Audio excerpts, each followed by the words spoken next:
देखो हमें बताते हैं अगर बिल्स पेबल है, बिल्स पेबल के बारे में बताना क्या करना, क्या बताना है सबसे पहले। देखो बुक, देखो ये एच के बारे में बताना चाहिए। देखो बिल्स पेबल जो है रजिस्टर मेंटेन होना चाहिए। दूसरा क्या होना चाहिए, टेलीग्राफिक कोड है वो चेक बराबर होना चाहिए। डी बराबर साइन होनी चाहिए। स्टैंडर्ड प्रिंटेबल फॉर्म में होना चाहिए। अनयूज्ड फॉर्म इन कस्टडी में होना चाहिए। बस खत्म।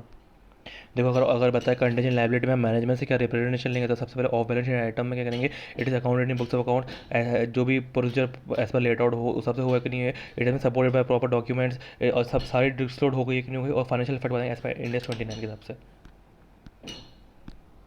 देखो कंटेंजेंट लायबिलिटी के बारे में अगर ऑडिट प्रोसीजर क्या होना चाहिए ऑडिट प्रोसीजर ये होना चाहिए सबसे पहले क्या क्या होना चाहिए, जो हमारा इंटरनल कंट्रोल है वो बराबर होना चाहिए टू ऑथराइज पर्सन से उसको करना चाहिए। लेटर ऑफ क्रेडिट होना चाहिए, लेटर ऑफ कंपाउंड होना चाहिए, कंप्लीटनेस ऑफ रिकॉर्ड होना चाहिए, रीजनेबल होना चाहिए। ठीक है। और अगर हमने हमने किसी ने हमारे ऊपर क्लेम किया और हमने उसको कंटेंजेंट लायबिलिटी नहीं माना है, तो क्या सबसे पहले हम सबूत मांगेंगे, एविडेंस मांगेंगे। उसको चटपटी बात मिलती है, मिनट्स मिलती है, बोर्ड ऑफ डायरेक्टर कमेटी मिलती है। उसको स्टेटस पूछेंगे, मैनेजमेंट स्टेटस पूछेंगे, ईयर एंड पूछेंगे, और सब्सिक्वेंट इवेंट पूछेंगे। कुछ बाद में कुछ हो तो नहीं सकता है। ठीक है।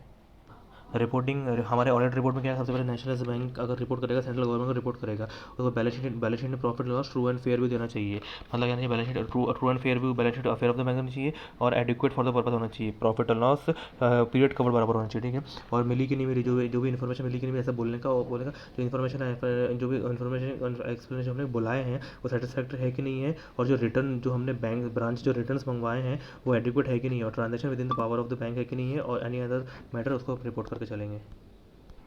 देखो एल के बारे में बोला गया, एल क्या होना चाहिए, it must be submitted by the both S B N S C statutory brand given, दोनों बनाना चाहिए। ठीक है। और एस ब्रांड क्या करेगा, एस सी को देगा, होल्डिंग बड़े स्टैट्यूटरी सेंट्रल ऑडिटर को देगा, ताकि क्या करेगा, ये क्या करेगा, कम इसको कंसोलिडेट करेगा। ठीक है। और जो एल है वो क्या बाय जो एल जो ब्रांच रहता है वो क्वेश्चनर फॉर्म में रहता है। ठीक है। उसमें ऑब्जर्वेशन कमेंट सब रहता है। ठीक है। और कंसोलिडेशन करेगा एल और ये करेगा जैसे इसको मिलेगा तो ये क्या करेगा, हेड ऑफिस बनाएगा और क्या करेगा, ये सबमिट कर देगा, मैनेजमेंट कर देगा। और एल क्या करेगा, ये सब मैनेजमेंट मैनेजमेंट ये सब देखेगी। ये ऑडिट कमेटी बोर्ड को देंगी, सब एनालाइज करेंगे, रेक्टिफिकेशन एरर जो भी सब कुछ चेक करेंगे, एंड देन बोर्ड क्या करेगा, रिव्यू करेगा। और ये करेंगे, it must be submitted to RBI within 60 दिन from the date of submitted by the auditor report. ठीक है।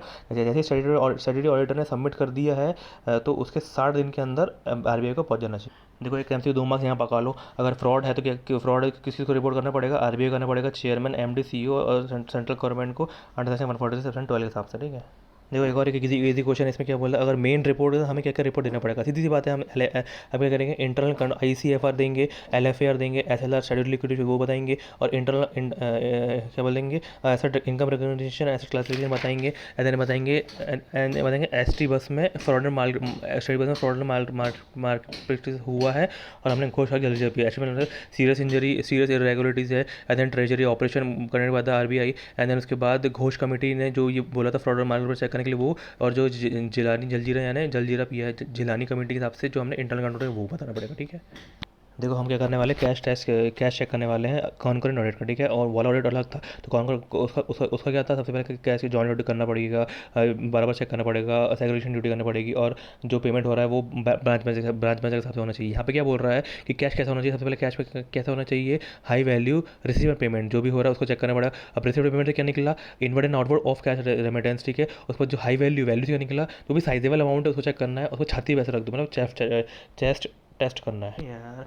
एडवांसेस अगर हम कॉन्करेंट में अगर एडवांसेस दे रहे हैं, तो क्या करना पड़ेगा, सबसे पहले एंश्योर प्रॉपर सेंक्शन हो रहा है कि नहीं हो रहा है, लेटर ऑफ क्रेडिट कितने इशू कर रहा है, bank guarantee word proper registered हो रहा है कि नहीं हो रहा है। ठीक है। एंड उसके बाद क्या आरबीआई गारंटी इशू हो रहा है, security held with the name of the bank हो रहा है, प्रॉपर फॉलोअप ले रहे हैं कि नहीं ले रहे हैं, ECG से DICGC का जो डिपॉजिट पेमेंट हो रहा है कि नहीं हो रहा है। देखो फॉरेन एक्सचेंज, हमें जो फॉरेन एक्सचेंज चैप्टर पढ़ा है उसी के पूरे पॉइंट है। सबसे पहले फॉरेन एक्सचेंज नेगोशिएटेड गाइडलाइन अंदर LOC के लेटर ऑफ क्रेडिट के अंदर बराबर बराबर सब कुछ है कि नहीं है। उसको जो नॉस्त्रो वॉस्त्रो अकाउंट पढ़ा है वो नॉस्त्रो अकाउंट प्रॉपर, जो नॉस्त्रो अकाउंट है वो बराबर बुक्स हैविंग प्रॉपर नॉस्त्रो अकाउंट ऐसे हैविंग प्रिस्क्राइब लिमिट के हिसाब से है कि नहीं है, नॉस्त्रो वॉस्त्रो अकाउंट रिकन्सिलेशन है कि नहीं है, जो हम कैंसिल करते हैं cancellation extension of forward account है बराबर है कि नहीं, गाइडलाइन के हिसाब से है कि नहीं, खत्म कहानी, गाइडलाइन होता है RBI के हिसाब से है कि नहीं। देखो मैं बताया अपॉइंटमेंट ऑफ कॉन्करेंट ऑडिटर, भाई खुद का स्टाफ भी हो सकता है, बैंक की मर्जी है, लेकिन इसमें एक्सपीरियंस ट्रेनिंग होना चाहिए, ट्रेन सीनियर होना चाहिए, इंडिपेंडेंट होना चाहिए ब्रांच से, और conducted audit committee, it must भी। और ऑडिट कमेटी क्या कर सकती है, मैक्सिमम टेन्योर डिसाइड कर सकती है एक्सटर्नल ऑडिटर का, और जनरली 5 साल से ज़्यादा नहीं होना चाहिए, और ब्रांच ऑडिटर का 3 साल की ज़्यादा होना चाहिए, 5 साल 3 साल, 5 3 5 3 ऐसा करना चाहिए। अगर ओमेशर कमीशन करता है तो RBI कर सकती है, कैंसिल कर सकती है, अपॉइंटमेंट कैंसिल कर सकती है RBI। देखो हम रिपोर्टिंग कैसे करेंगे, ये कॉन्करेंट ऑडिट की स्ट्रक्चर्ड फॉर्मेट में होनी चाहिए, अंदर जोन वाइज होनी चाहिए, और बताएंगे डिस्कसिंग विद द मैनेजमेंट, ठीक है, डाउट रिजॉल्व करेंगे और जो भी अपोजिट पॉइंट ऑफ व्यू आएंगे बताएंगे। अगर कोई रेगुलरिटीज़ आई है, माइनर रेगुलरिटीज़ है, तो टाइमली मैनर में रिजॉल्व कर लेंगे, इन्फॉर्म कर देंगे। और अगर मेजर रेगुलरिटी है तो कंट्रोलिंग ऑफिसर यानी हेड ऑफिस को बताएंगे, फ्रॉड हुए तो उसको बताएंगे IAAD मतलब इंस्पेक्शन एंड ऑडिट डिपार्टमेंट, और चीफ विजिलेंस ऑफिसर अगर मैनेजमेंट को बताएंगे, अगर अनलेस इन्वॉल्व, और फॉलोअप लेंगे, खत्म।